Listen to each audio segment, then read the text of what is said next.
Welcome to Bulgaria Now, the weekly show for investing, living and travelling in Bulgaria.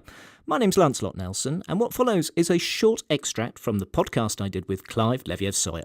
He's from the Sofia Globe, and we're talking corruption. And good afternoon to you too, and to everybody listening. Yes, indeed, interesting word, truth. One of great relevance at the moment, and perhaps of great irrelevance, because after all, we're heading into another election in a couple of weeks' time here in Bulgaria. What have elections and hens got to do with each other? Very well put. Takes us straight into one of the topics in the election, which is not an election issue itself, but it's an issue within the election, how it's done. We're talking about vote buying. The fellow with the biggest wallet gets the furthest. But not only the biggest wallet, because it's come out from a very recent study by people who take an interest in such things, that it's not always cash in hand. It can be beer, it can be soft drinks, it can be firewood for the winter well in advance, and yes, indeed, apparently hens too. Something of a cluck-up in Bulgarian politics. What is the evidence? For the larger television stations have done hidden camera exposés where they go around and meet all the brokers of votes and get these chaps on film with money exchanged and so forth. In fact, somebody just tried to do this recently with one of the big TV stations and got beaten up for his pains. Of course, it's like everything else. There is a lie factor that includes the sex industry, drug running and whatever else. I don't know whether they're going to be counting hens.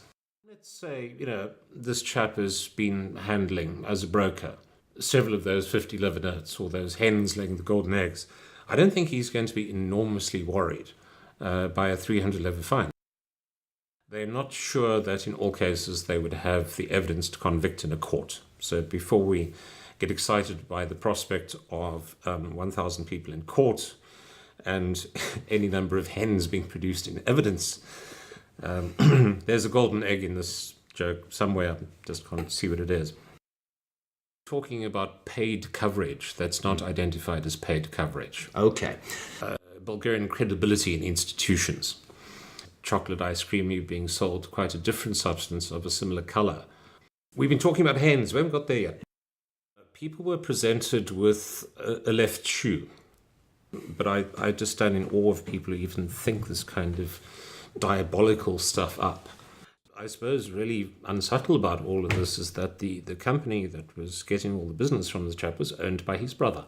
Yes, keeping it in the family, literally. One case that we wrote about ages ago where they turned up one afternoon at 5 o'clock, they being the police, and arrested the other police who were standing outside the exit from Sofia on the highway to Plovdiv.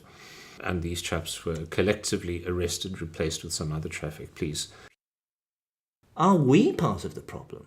We are part of the problem if we play the game. It's quite obviously, you too have the choice of everything. Always goes back to energy. It's all about the wider regional energy market, and certainly it informs practically everything that goes on in Bulgaria. Projects which are ultimately related to Russia. South Stream, of course, is very much tied to Russia. Every politician, in fact, with a few exceptions, will say that they're in favor of it. And the whole reason that Bulgaria got into trouble a couple of months ago was the way in which a tender was awarded for the land construction, awarded, by the way, unsurprisingly, to a Russian company. The EU's objection was that they felt, from what they could see, allegedly, and that the tender had not been awarded in the most appropriate way according to the rules of the EU. It's all a very complicated business. This is not choosing between two models of car or deciding whether you're going to buy a bicycle or a Vespa. Seeing apparently policy being dictated from Moscow. The real question in this case, which is having to look at it in the context of the EU's energy policy, which would be a lot easier task if the EU really had an energy policy, at least a coherent one. With Belene, which is the name of the now mothballed nuclear project, the anti-camp says that it uses similar Russian technology to the kind that was used in Chernobyl, with not particularly acceptable results, to put it very, very mildly. Belene in all these years never attracted one. Chicken feathers flying around this one, getting in everybody's eyes. the same training was available from the German federal government for Bulgaria, free of charge. Free of charge? Free of charge. Well, not for the German taxpayer who would be picking up the bill, but free of charge. You can put a label on that as you like. People probably will come to their own conclusions.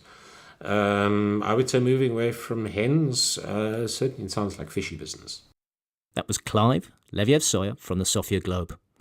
And if this has whetted your appetite to hear some more, then simply download the full podcast, available in the Bansko app and banskoblog.com and iTunes, SoundCloud and Stitcher.